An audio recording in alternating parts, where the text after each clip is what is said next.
Hello everyone, welcome back to my channel. I'm here to do some more missing people cases. I lost my other page, y'all. I was on page 3, but I lost that page. So I'm starting over, okay? So you wanna know what page I'm reading this off of? It's called ourblackgirls.com. I'm here to break the code, see if they are alive or deceased. She's saying this one right here is saying this young lady is saying she's deceased. And I'm gonna see where she is located. This this article is going to be about Toni Clark, Toni Clark, 17, disappeared after car accident. Okay, this is what she looked like. Okay, she said she was measured for the machine. Okay, or for machines. A stalled vehicle and a car accident are at the center of the case involving Toni Clark. We often find that when teenagers go missing, police immediately suspect they are a runaway. She said no. She said she stopped for gas, or she said her car broke down, something like that. So she was stopped. So she said she stopped for gas, but her car broke down. Police immediately says, many teens' cases go uninvestigated, but for Toni, the authorities are left with several theories. The mystery began on March the 16th, 1990, when Toni Clark traveled from her cousin's residence to her home in Oakland to San Francisco, about 25 miles away. They probably made the show Girlfriends, because you know Toni was from that area. She loved that show, y'all. The 17-year-old was having car trouble. The vehicle, which belonged to her boyfriend, wasn't turning over properly. Before she left her cousin's, the Chevrolet Camaro gave Toni grief, but she managed to get it up and running.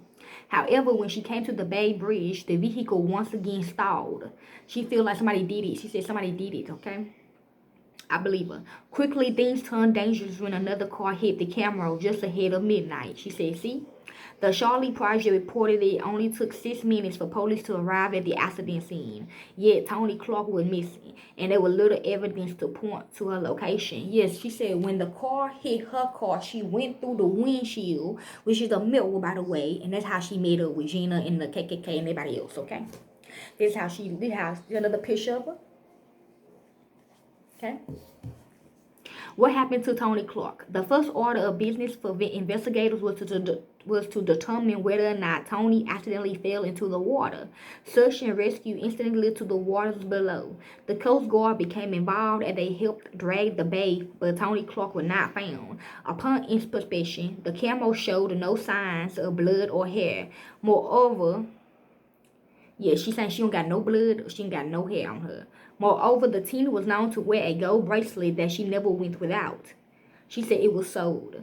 She said it was a good luck charm. That piece of jewelry was located on the passenger side floor next to the keys to the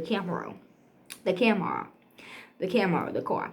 Toni was known as a responsible high school senior. She reportedly ran track, liked to dance, and enjoyed swimming. Because there weren't signs that she fell into the bay, police turned their attention to the man involved in the accident on the bridge.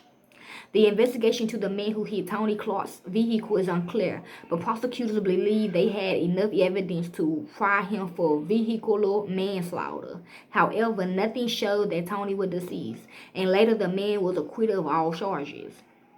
She's shaking her head. About a week after Toni vanished, her concerned mother received a disturbing phone call. There was a girl on the other end who sounded as she was crying. Toni's mother stayed on the line with the girl for approximately 40 seconds before it was disconnected. Unfortunately, the police could not locate the origins of the call. That's ransom talk right there. Conflicting speculated accounts. Reports state some witnesses claim they saw a black man searching under Toni's vehicle the night before. I'm getting chills now. There wasn't anyone who could confirm they saw Toni falling over the bridge, and several people claim they saw a man leaving the scene. She's saying who? It seems many believe she washed away in the water beneath the bridge. That's false. We can still find you even if you did go to the next county or something. Yes, some insist that a stranger kidnapped the petite teen. Okay, this is how she would have looked. This how she would have looked, okay? At the time of her disappearance, Toni Clark stood 5 feet 3 inches tall and weighed 110 pounds. She had black, dark brown hair and brown eyes. Both of her ears are pierced. Toni had a mole on her right calf and a light scar on her right knee. They don't like that. She also had a gap between her upper central incisors. They don't like that either. Toni, well, she's saying she, so a woman is involved, could be Gina. And more. Toni was last seen wearing a black, she's saying yes, it was Gina, because she went through the windshield. Mirror, it's a mirror, okay? Toni was last seen wearing a black tube top with lace, black linen shorts, a light blue jean jacket, white loafers, and a gold ring. That's also sold. Her middle name is Danielle or Danielle, Danielle. The doe never reports she was 2 months pregnant when she vanished. The baby gone too, she's saying. Let's see why I say kind of adding it to my daughter because they was trying to see would she fit the machine.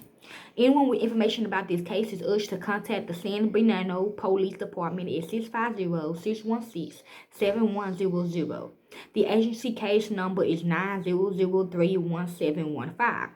Please share this story by Toni Clark to help reignite the interest in her missing person case. She is our sister and her life matters. So if y'all want to help with this case, you can. I don't do it for the fame or the money. I do it because it's what I love to do. Peace.